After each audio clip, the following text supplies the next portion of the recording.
तो measurement of length हम लोग डिस्कस कर रहे थे और लॉन्ग डिस्टेंसेस हम लोग डिस्कस कर चुके हैं। अब आ रहे हम लोग स्मॉल डिस्टेंसेस पर। तो there are two methods for small distances, Avogadro's method or hypothesis, and the second one is the size of molecule of oleic acid. उससे पहले एक न्यूमेरिकल लेके चल रहे हैं पैरेलैक्स मेथड पर, जो हमने पिछले वीडियो में डिस्कस किया था। तो स्टेटमेंट ये है, the parallax of a heavenly body measured from 2 points diametrically opposite on equator of the earth is 2 minutes. Angle is given 2 minutes. If radius of earth is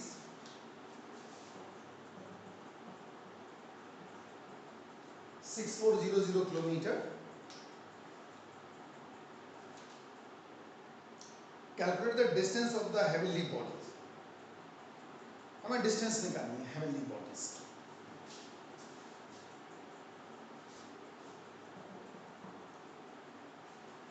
ठीक, तो आपको पता है कि angle equals to arc upon radius.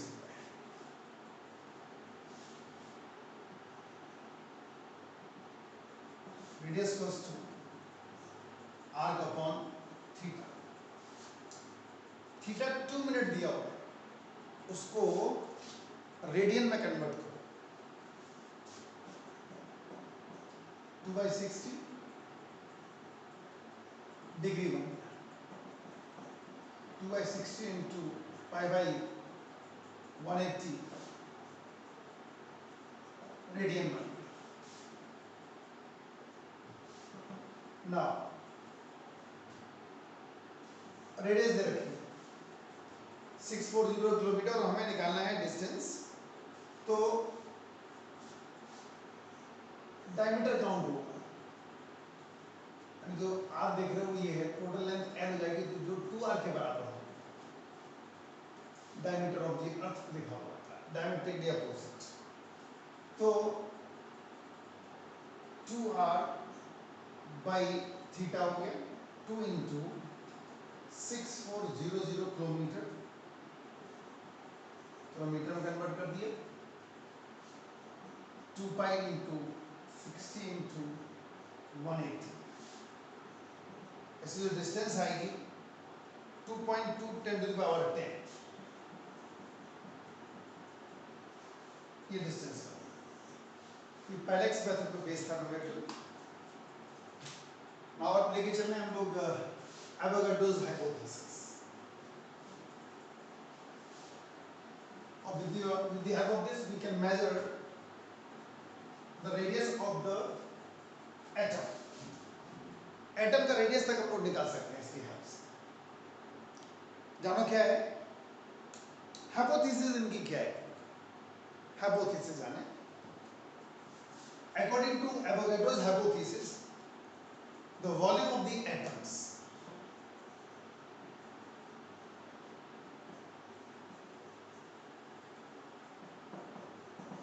it is equals to 2/3 volume of the substance.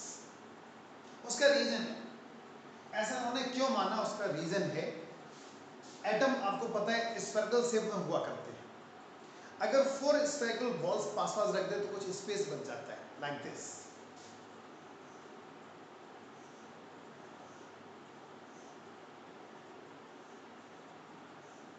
अब ये gap बच गया। अगर हम एटम्स की बात करेंगे तो सिर्फ ये वॉल्यूम काउंट होगा, ये छूट जाएगा, ये गैप है, ये गैप है, ये गैप है, ये गैप है। और सब्सटेंस की बात करेंगे तो कंप्लीट काउंट होगा। तो किसका वॉल्यूम ज्यादा होगा, सब्सटेंस का। इसलिए ये हाइपोथेसिस बनी, volume of the atoms is equals to 2/3 volume of the atoms. और एक वॉल्यूम का एटम क्या होगा,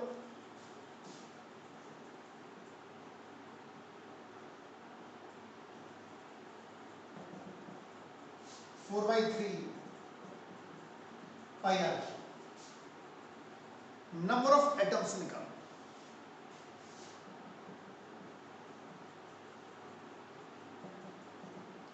n divide by capital M into small m। इससे नंबर ऑफ एटम्स हम लोग निकाल सकते हैं। एक एटम का वॉल्यूम ये नंबर ऑफ एटम्स है, total volume of the atoms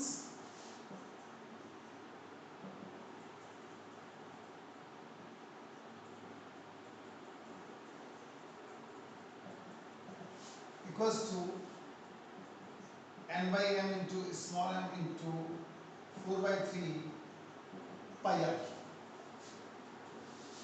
first equation में लगा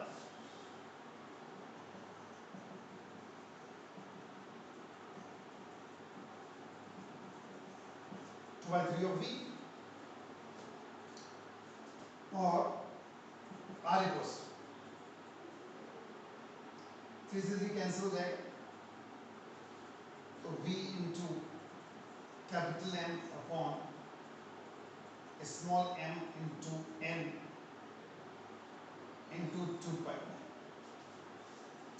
पावर 1 by 3।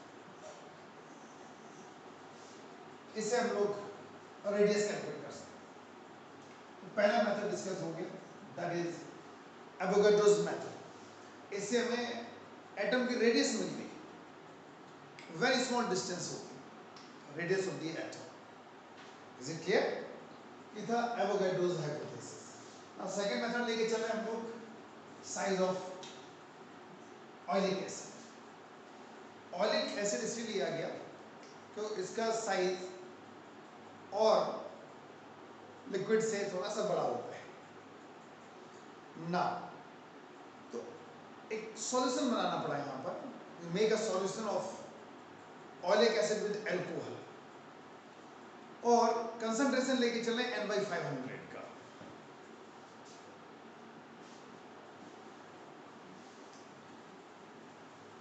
n/500 का कंसंट्रेशन लेके चलने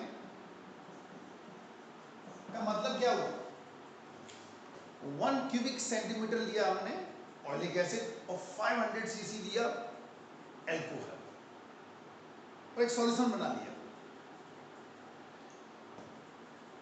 Now we take n drops from this solution. Solution बना उसमें से n drops Lee and gently poured inside the large vessel filled with water.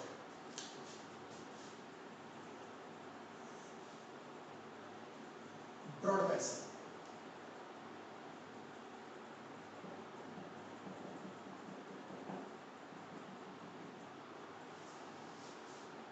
क्या होगा, कुछ देर बाद एल्कोहल इवेपोरेट हो जाएगा, एल्कोहल उड़ जाएगा, क्या बचा, ओनली ऑयलिक एसिड, और ये स्प्रेड हो जाएगा, स्ट्रेच हो जाएगा, स्प्रेड हो जाएगा on the free surface of the liquid, इसके ऊपर आ जाएगा।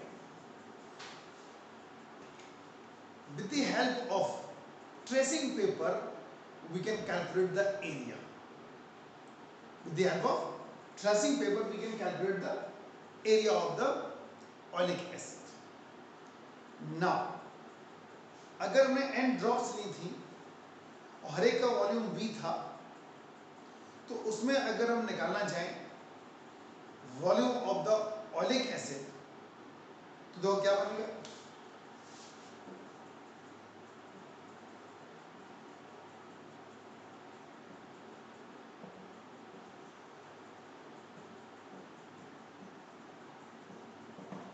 from n drops। तो NV divided by 500,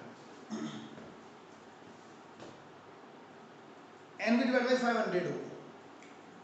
500 से डिवाइड क्यों किया, क्योंकि कंसंट्रेशन यही था, 1 क्यूबिक सेंटीमीटर था ऑयलिक एसिड और 500 सीसी क्या था, एल्कोहल। तो इसलिए हमें सिर्फ ऑयलिक एसिड निकालना है, तो उसी प्रोपोर्शन में डिवाइड करना पड़ेगा, NV/500। अब ये किसका वॉल्यूम बचा, ऑयलिक एसिड का, और यहां पर जो ऑयलिक एसिड का वॉल्यूम होगा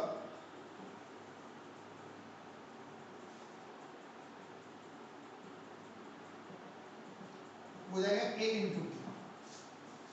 A is the area and T is the thickness। तो स्प्रेड हो जाएगा, स्ट्रेच हो जाएगा, तो साइज जो वो थिकनेस के बराबर हो जाएगा। ए इंटू टी, दोनों को इक्वेट करो।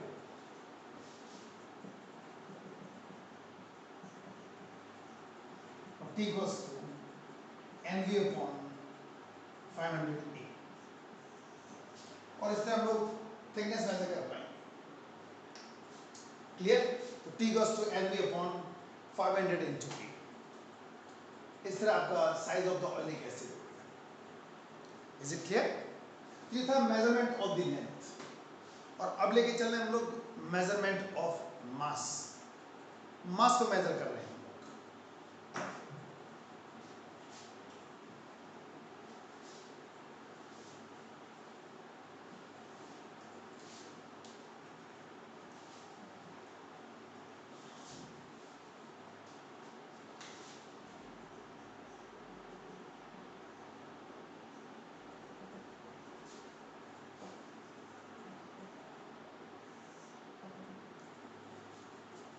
मास दो तरीके का होता है, इनर्शियल मास है, ग्रेविटेशनल मास। तो पहले लेके चल रहे हैं हम लोग measurement of inertial mass.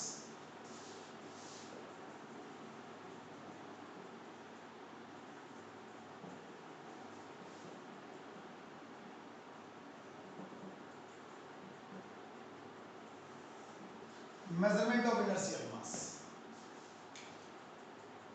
Inertial mass means in which the inertia hold good, जिसमें inertial force की application रहे, that is inertial mass. And inertial mass we can measure by inertial balance.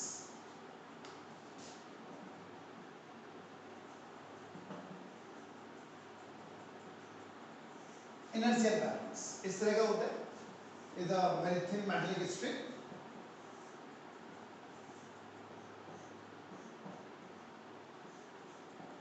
This end fixed with rigid supporter, other end free. So when you put object here, what happens? Vibration starts. It vibrates, and time period of the vibration we can measure by stopwatch. तो procedure क्या है? सबसे पहले हम लोग non मास रखेंगे। Suppose आपने 50 ग्राम रख दिया, तो m1 हमें पता है, T1 हम किससे निकालेंगे? स्टोवॉच से। ठीक, अब इसमें इसका जो प्रिंसिपल पहले वो जानो। इसका प्रिंसिपल है square of the time period is directly proportional to mass of the object. T square is directly proportional to mass. ठीक, so T1 square m1, T2 square m2 divide करो,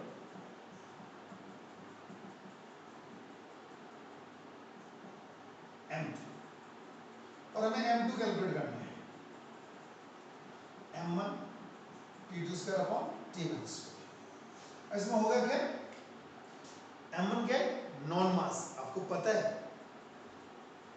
आपने जैसे ही रखा, वाइब्रेशन स्टार्ट हुए और time major कर लिया हम लोगों ने with the help of stopwatch, T1 मालूम पड़ गया।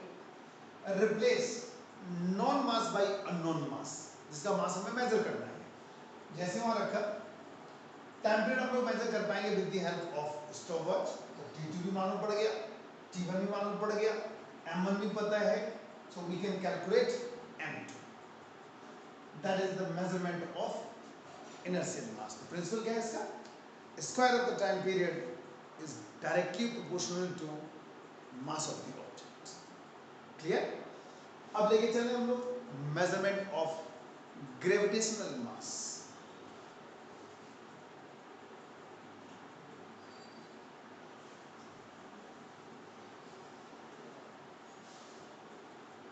Measurement of gravitational mass.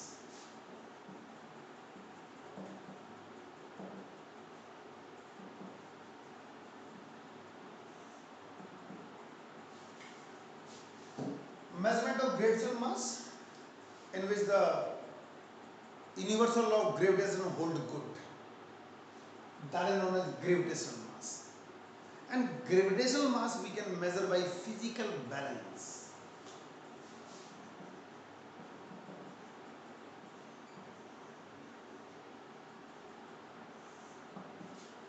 और आपको पता है फिजिकल बैलेंस सिंपली तराजू,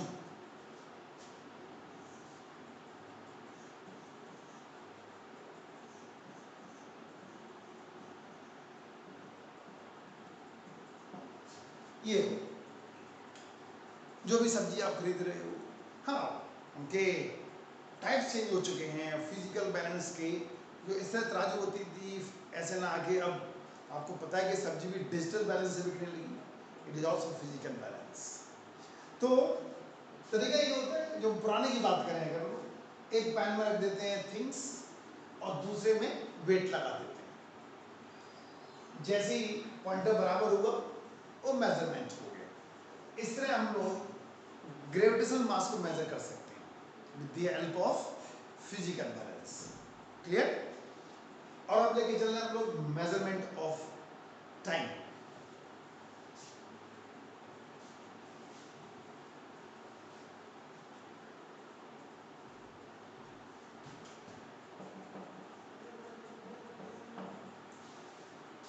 व्हाट इज टाइम? क्या होता है time? Time simply which clock reads, जो घड़ी पढ़ दे that is time. Simply which clock read that is known as time. अब जब घड़ी पड़ेगी टाइम को तो मेजर किससे करेंगे? Different types of the clocks, wrist watch, wall clock, table clock एक ही कैटेगरी में आती है क्योंकि इन सब की लिस्ट काउंट 1 सेकेंड है। ये सारी एक कैटेगरी की होगी। दूसरी कैटेगरी क्या होगी? Stop watch, which can measure fractional part of the seconds, एक सेकंड का 100वां हिस्सा तक मेजर करती हैं, तो स्टॉप वॉच आ गई। इसके अलावा कुछ इलेक्ट्रिकल ऑसिलेटर्स हैं, कुछ इलेक्ट्रॉनिक ऑसिलेटर्स हैं, कार्बन डेटिंग प्रोसेस होगी, एटॉमिक क्लॉक्स होगी, हाफ लाइफ टाइम हो गया। ये different types of the clocks में काउंट होती है। कार्बन डेटिंग प्रोसेस होगी, हाफ लाइफ होगी, और ये बहुत सारी तरह की घड़ियाँ। तो measurement of time means simply which clock read. तो different types of the clock से हम लोग उसको मेजर कर पाएंगे। और जिसमें हमने आपको बताया एक कैटेगरी क्लॉक्स होगी रिस्ट वॉच और ये वॉल क्लॉक वगैरह। सेकंड में आ जाती है स्टॉप वॉच, थर्ड में फिर atomic clocks, and then carbon dating process, half life time, electrical oscillators and electronic oscillators. Clear? तो इस तरह हम लोग टाइम को भी मेजर कर सकते हैं। ओके?